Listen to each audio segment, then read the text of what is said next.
온라인에서 더불어민주당 안민석 의원의 아들로부터 학폭을 당했다는 피해자의 호소문을 접하게 되었습니다. 오산 운천고 졸업생이라고 밝힌 여성이 인터넷에 이 학폭, 집단 괴롭힘 폭로와 사과 요청하는 글을 올린 게 발견이 된 것인데요.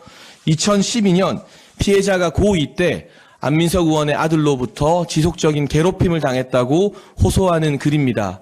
이 글의 사실 여부에 대해서 더불어민주당 안민석 의원이 책임 있는 답변을 해주길 바랍니다. 국민의힘 당정협의회에서 밝힌 학폭 대책이 현실화된다면 여중생을 성추행하고 지속적으로 성희롱하고도 전학조차 가지 않은 정청래 의원의 아들, 그리고 이번에 의혹이 불거진 안민석 의원의 아들 같은 경우는 대입에도 취업에도 분명한 불이익을 받게 될 것입니다. 국민의힘은 학폭 대책을 비롯해 피부에 와닿는 생활 밀착형 당정 협의를 더욱더 강화해 나가겠습니다. 감사합니다. 안민석 더불어민주당 의원이 어제 한 라디오 방송에 출연해 국민의힘이 내년 총선에 지면 차기 정권을 야당한테 다시 뺏길 거고요. 그러면 윤석열 대통령과 김건희 여사가 무탈하겠습니까? 아마 감옥 갈 것 같아요 라고 했습니다. 일국의 국회의원이 국가 원수와 영부인에 대한 돈 없는 조롱과 저주를 퍼부은 것입니다. 안민석 의원에게 묻습니다. 천문학적이라던 최순실 재산은 다 찾았습니까? 국민 사기꾼 윤주호 씨와 요즘도 안부를 묻고 의인으로 추앙하고 있습니까? 혹여 아직도 지역 향후의 야유회에 가서 자치단체장에게 노래를 부르면 예산 100억 원을 내려주겠다고 하고 있습니까? 안민석 의원의 아들로부터 2012년경 학폭을 당했다고 주장하는 피해자가 집단 괴롭힘 폭로와 사과받지 못한 울분을 호소하는 인터넷 게시글이 알려졌습니다. 안 의원은 아들로 오랜 시간 고통받고 있다는 피해자의 마음을 헤아리고 사실관계를 파악하여 사실이라면 사과를 비롯해 필요한 조치부터 했으면 합니다. 팩트도 전혀 없이 막말과 저주를 퍼부으며 음모론을 설파하고 정치 선동만 하면 무탈하겠나?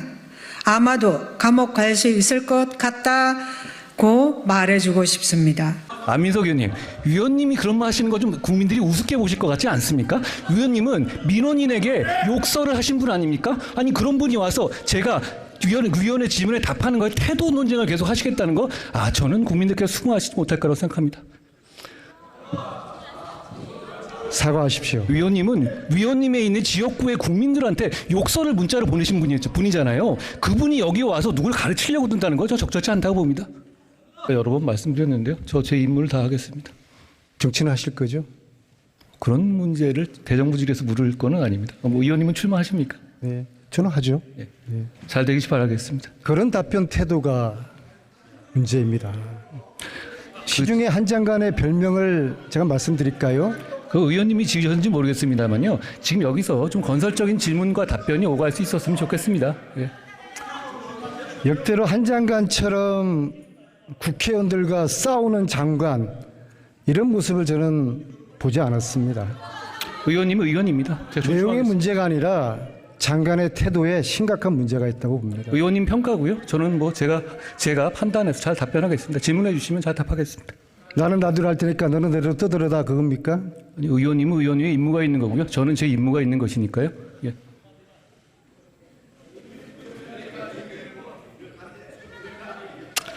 저는 사실 오늘 이 자리에 예.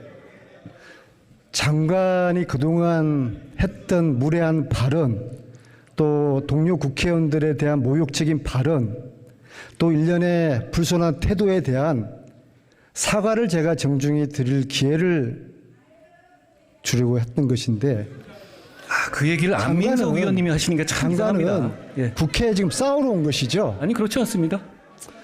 국민들이 우습죠. 위원님, 그런 질문은요. 그런 질문은 국민들이 보시기에도 참 황당해하실 것 같아요. 그건 국민들을 실망시키는 질문이고. 국민들이 두렵기는 합니까? 위원님 그런 말씀 많이 하시지 않습니까? 위원님 국민들한테 이상한 욕설 같은 것도 하시는 분 아니에요? 그런데 여기서 와서 마치 누구에게 훈계하고 이런 시간으로 대정부 질의를 쓰는 것, 전 적절치 않다고 봅니다. 그러니까 본인이 그동안 했던 발언이라든지 태도에 대해서 사과할 생각이 전혀 없습니까? 제가 위원님한테 그런 얘기 들을 상황은 아닌 것 같습니다. 제가 사과할 기회를 한번 드리겠습니다. 아니 저는 안민석 의원님한테 그런 식의 훈계를 들을 생각은 없습니다. 그러니까 하시려면 하시고 제가 듣겠습니다. 예. 사과할 기회를 드릴 테니까는요. 안민석 의원님, 위원님이 그런 말 하시는 거 좀 국민들이 우습게 보실 것 같지 않습니까? 위원님은 민원인에게 욕설을 하신 분 아닙니까? 아니 그런 분이 와서 제가 위원의 질문에 답하는 거에 태도 논쟁을 계속 하시겠다는 거, 저는 국민들께서 수긍하시지 못할 거라고 생각합니다. 사과하십시오. 위원님은 위원님에 있는 지역구의 국민들한테 욕설을 문자로 보내신 분이잖아요. 그분이 여기 와서 누굴 가르치려고 든다는 거 저 적절치 않다고 봅니다. 사과하십시오. 제가 말씀드렸고요. 예.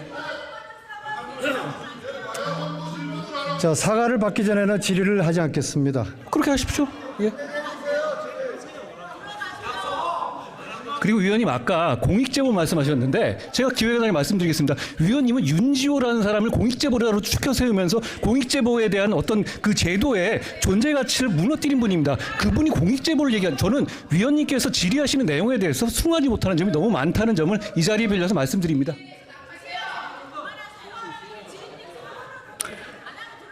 자, 의장님,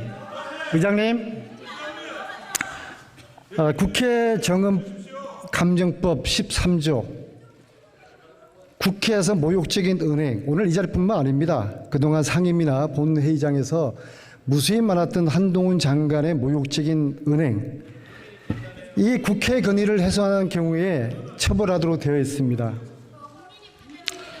대통령은 장관들에게 국회 가서 싸우라고 합니다. 대통령이 그러니까 한동훈 장관을 포함한 일부의 장관들이 국회에 국회의원들과 싸움하러 지금 들어오고 있습니다. 정치 편향적인 발언도 서슴지 않고 있습니다. 저는 이 재발 방지가 되어야 된다고 생각을 합니다. 그래서 의장님께서 이 법무부 장관에게부터 주의를 주시길 바라겠습니다. 그리고 사과를 받아주시기를 바라겠습니다. 의장님께 요청드리겠습니다. 사과를 받아주십시오.